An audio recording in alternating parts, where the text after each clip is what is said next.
Você sabe, a minha impressão é de que os jovens são, na verdade, cada vez mais puritanos. Eu vou dizer o que eu quero dizer com puritano. Rígido na sua concepção moral. Ou seja, você não pode demonstrar nenhum ciúme em relação a mim, porque isso daí tá errado. O puritano, o importante na posição puritana não é o conteúdo que está dentro do espaço da rigidez, mas a rigidez enquanto tal. Então, quando você fala hoje de jovens em universidade, é muito comum jovens terem posições muito mais rígidas sobre aquilo que eles acham que é verdade. E isso que é puritanismo no seu aspecto formal, não no aspecto do conteúdo. Não estou falando de crença religiosa, da onde surgiu a expressão.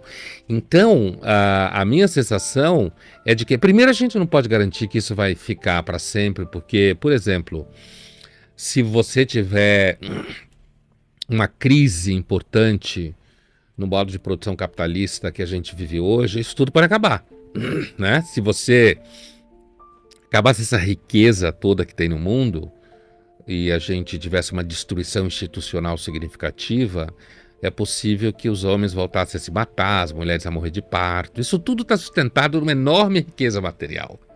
Isso que eu digo, a gente tem que tomar cuidado para não pensar que nossa época é o umbigo da história. Entendeu? Ela não é o umbigo da história. Nenhuma época é o umbigo da história. Mas se estando dentro dela, estamos dentro dela, né? A minha sensação é de que esse discurso sobre todo mundo muito aberto, todo mundo muito sem preocupação, mesmo você chegou a falar de perdoar infidelidades. Eu acho que essas comparações são muito complicadas. Talvez a gente possa dizer que hoje homens perdoam mais infidelidades do que mulheres, porque ao longo da história, provavelmente as mulheres perdoaram infidelidades aos montes. Sim, A própria concepção de dureza com relação à infidelidade, né? A ideia de que as pessoas têm que ser fiéis o tempo inteiro ou não tenha compromisso. Entende? sim. É isso que eu quero dizer. O baixo investimento e o baixo compromisso me autoriza a ter relacionamentos abertos. Por quê? Porque no fundo eu não estou nem aí para você. Primeiro, eu não quero ter filho com você, no caso de homens falando com mulheres. Eu não quero... Recentemente alguém me contou uma história muito louca, mas eu vi no... Eu e todo mundo que assistiu esse filme, mas alguém me contou uma história que aconteceu com um amigo dela. A história tem lá o personagem principal, que é diretor do Museu de Arte Contemporânea de Copenhague, e ele começa a namorar com uma jornalista americana. E aí a primeira vez que eles transam, quando eles acabam de transar, ela traz uma lata de lixo, tem uma tampa assim que ela abre, e fica parada na frente dele. Ela na realidade está esperando que ele dê para ela a camisinha dele, que eles acabaram de usar, para ela jogar na lata de lixo. E ele não quer dar. Então ela começa a puxar a camisinha da mão. É uma cena ridícula, assim. Ela começa a puxar a camisinha da mão dele e ele começa a puxar a camisinha porque ele quer pôr no bolso. Né? É tipo Drake com a pimenta. Né? Daqui a uns 3, 4 anos atrás, a cena parecia um absurdo, mas na realidade não é. Que é... A paranoia dele é que ela pegasse o esperma dele, puxasse com uma seringa e injetasse nela. Ah, que nem o Drake, da história da pimenta. Você viu essa história? Você não ficou sabendo dessa história? Não. Tem um rapper, o Drake. Sei, famoso, eu sei quem é esse cara. God's Plan. Sim. Ele saiu com uma modelo, transaram. Sim. E aí, depois que ele terminou, ele conta que ele anda com um saquinho de pimenta. De molho de pimenta. De molho de pimenta. Eu vi essa história. Ele jogou um molho Minha de pimenta na filha me camisinha. contou. Sim, lembrei. A mulher, aí ele saiu, tal, de repente ele viu uma mulher gritando no banheiro, que ela pegou o coisa e jogou dentro dela mesma, e hoje a mulher tá processando ele. Eu vi isso. Não faz sentido nenhum. Isso não faz sentido A nenhum. mulher quer dar um golpe nele e ainda quer processar ele por ser golpista. Não entendi. Sim, então, mas de qualquer jeito, essa cena no filme há 3, 4 anos parecia um absurdo. Eu lembrei dela porque ela mostra esse caráter reativo ao compromisso, entendeu? Um caráter de que, se eu na realidade não tiver nenhum vínculo com você, e se eu tiver um baixo investimento afetivo em você, eu posso ter uma relação com você que nem São Francisco Santa Clara. É uma relação que na realidade não tem desdobramento nenhum grande desdobramento, eu não tenho nenhuma grande expectativa em relação a você, você não tem expectativa em relação a mim, e aí que entra o que eu estava falando de puritanismo. Quer dizer, você precisa produzir uma ideia de que no fundo ninguém é de ninguém sofre com ninguém, essa é a mentira maior de todas. Ninguém sofre com ninguém, ninguém tem problema com as questões afetivas, na realidade é todo mundo muito bem resolvido, mas no fundo, a dificuldade é você se relacionar de uma forma tal em que você sempre vai sofrer. Pode haver infidelidade, pode haver infelicidade. Quando você tem um filho com uma pessoa, você está ligado com essa pessoa o resto da vida, mesmo que você separe. Pode ser um puta inferno. Então, acho que as duas questões convergem, quer dizer, nada melhor do que um relacionamento que você não precisa investir em ninguém. Todo mundo gosta de dizer que não sofre com isso porque parece que você então é descolado.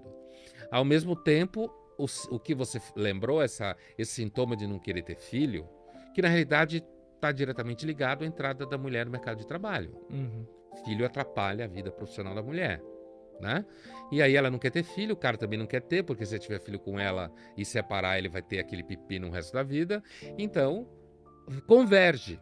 Todo mundo é descolado, descompromissado, bem resolvido, mas eu não quero fazer filho em ninguém.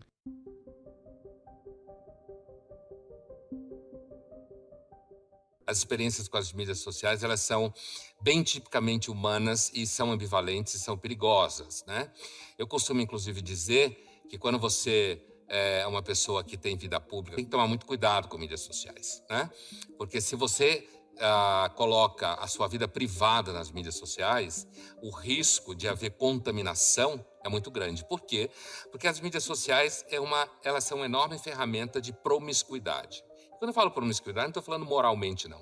Eu estou falando quimicamente, né? Mecanicamente. A espécie humana é uma espécie naturalmente promíscua, né? No sentido de que a gente se mistura. Se você não colocar barreiras, a gente se mistura. Quando você vê, já foi. E grande parte dessas misturas tem a ver, inclusive, com o processo dos vínculos afetivos, né? Porque os vínculos afetivos, como diz a própria ideia, afeto, afexo, afecção respiratória, né? Como se fala em medicina, patos, paixão, doença, é ali o lugar onde a gente perde um pouco o controle. Então, eu tenho a impressão que, assim, as mídias sociais, elas são hoje uma ferramenta enorme, um campo de afeto gigantesco. Tem pessoas cuja vida afetiva se dá quase que exclusivamente nas mídias sociais. As mídias sociais criam um ambiente novo, ou elas potencializam alguma coisa que está ali, né? A gente sabe em comunicação, existe uma lei em teoria da comunicação que é o meio é a mensagem, né? Um clássico, todo mundo que trabalha com comunicação sabe disso. E existe uma mensagem no meio que é a mídia social, a mídia, falando do ponto de vista técnico, a ferramenta, a plataforma, a mensagem desse meio é tudo pode. Tudo pode acontecer, tudo pode ser feito, ela é meio incontrolável. Todo mundo que já, por um momento, daqueles momentos de esticamento, você resolveu bater uma foto da potência elevada, e aí você bateu a foto se sentindo super potente e a foto vazou, né? Ainda bem que você não fez isso.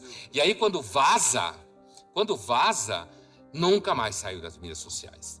Então, as mídias sociais, elas dão a nós uma experiência de eternidade infernal, que é a eternidade daquilo que você coloca lá, nunca mais sai, nunca mais desaparece.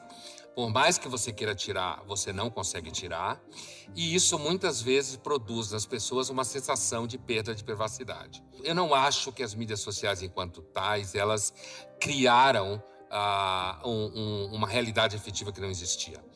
Agora, eu acho que como ferramenta de agenciamento, lembra do exemplo que eu dava no começo da nossa conversa? Como ferramenta de agenciamento, ela potencializa um tipo de experiência que não estava tão à mão. Você pode hoje, através de WhatsApp, você pode criar uma relação afetiva com a pessoa do outro lado do planeta, e você se encontrar de vez em quando com essa pessoa, e você ter uma relação com essa pessoa afetiva mais intensa do que com alguém que está do seu lado.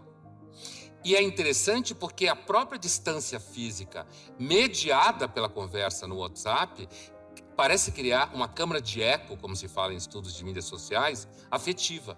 Porque como você está à distância, e ao mesmo tempo você está perto, como você acompanha cotidianamente aquela pessoa, inclusive através de fotos, vídeos ou textos, a ideia de que as mídias sociais necessariamente são um espaço de dissipação de afeto me parece um pouco equivocado. É claro que você dissipa afeto nas mídias sociais.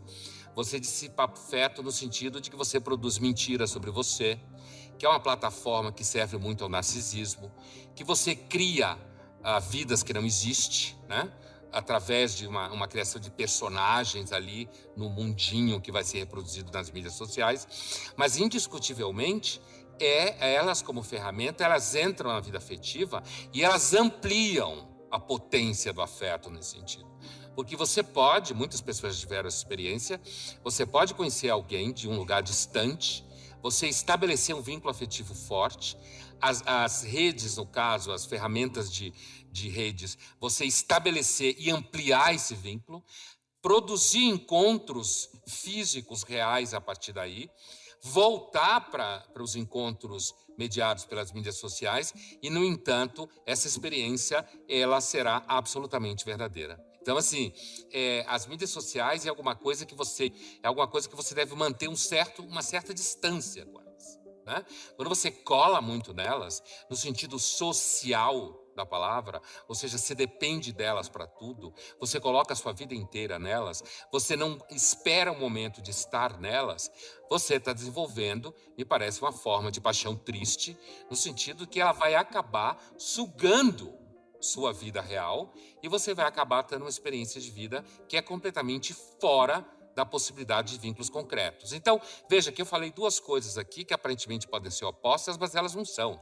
Ao mesmo tempo que você pode ter um tipo de experiência com as mídias sociais que aumente e amplie o seu campo de afeto, na medida em que esse campo de afeto também será habitado pelo vínculo offline, certo? Na medida em que você mescla mídias sociais, redes, com experiência concreta, eu quero dizer fora das redes, com pessoas ao seu lado mesmo, reais e tal, aí me parece que as mídias sociais se transformam numa ferramenta de ampliação da vida afetiva, inclusive do ponto de vista etnográfico, certo? Geopolítico, né? Agora, se você se torna um adicto, e por que tanta gente se torna adicto? E a drogadição é do âmbito dos afetos. Por quê? Porque a gente sofre, no mundo contemporâneo, de um enorme sentimento de invisibilidade, né? A gente se sente anônimo, a gente se sente irrelevante. São tantos de nós, nunca existiram tantos homo sapiens à face da Terra, certo? As mídias sociais, elas acabam fazendo com que as pessoas tenham uma espécie assim de glamourização de R$ 1,99, né? Da própria vida. Então, eu acho que a adição às mídias sociais, digamos assim, a dimensão um pouco sombria desses vínculos afetivos com as mídias sociais e dentro das mídias sociais, ele se transforma num vínculo, me parece de alguma forma negativo ou triste, se eles não forem ao mesmo tempo permeado por realidades concretas em que pessoas reais se encontram, certo?